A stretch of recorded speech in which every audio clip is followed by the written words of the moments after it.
আর মাওলাকে না নিয়ে যে মাওলার কবরে যাও, ওই কবরটার অবস্থা কি যে খারাপ হবে, আল্লাহ মাফ করিয়া দাও।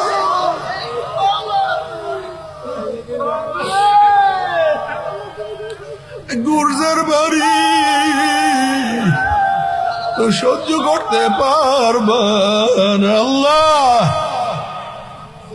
বাবার আলিফ লাম মিম যালিকাল কিতাবু লা রাইবা ফি, কোনো সন্দেহ নাই এই কিতাবের প্রথম থেকে শেষ পর্যন্ত কোনো সন্দেহ নাই রে বাবা।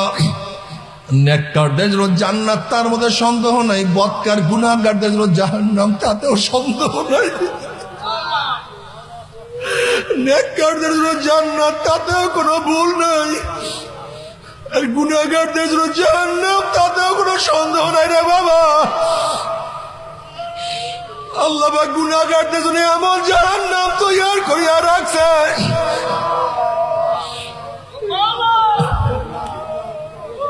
যখন জাহান্নামে পানি পানি পানি করে চিল্লায় যে থাকবে, আমার মাওলা ডাক দিয়ে ফেরেশতারা, এই নাফরমানকে দুনিয়াতে কত নিয়ামত ভোগ করাইছে।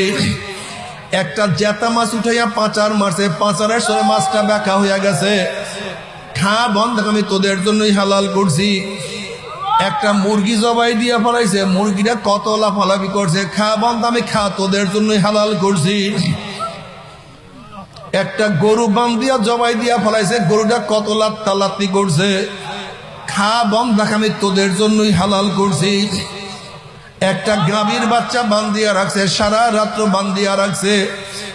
গাভীর বাচ্চাটা একবার শুছে আর একবার দাঁড়াইছে, হাম্বা কুইয়া ডাক মারছে। মনে হয় যেন গাভীর বাচ্চারা ডাকি আর বলে, মা গো,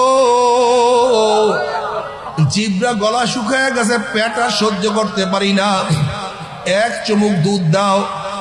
আবার গাভীটার মাওলায় আমাদেরকে বনি আদমের জন্য বানাইছে।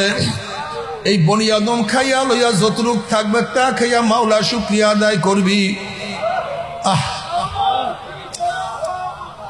মাওলার এত নিয়ামত খাইয়া লইয়া যারা মাওলার হুকুম মানবেন, আমার মাওলার ডাক দিয়া বলবে, আমার এত নিয়ামত খাইয়া লইয়া যারা আমার হুকুম মানে নাই, ওই নাফরমান জাহান্নামীদের জন্য ঠান্ডা জাতীয় ঠান্ডা পানির ব্যবস্থা রাখি নাই।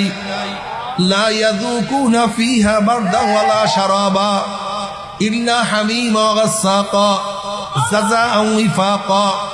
আমি ওদের জন্য গরম পুজ এবং গরম পানির ব্যবস্থা রাখছি।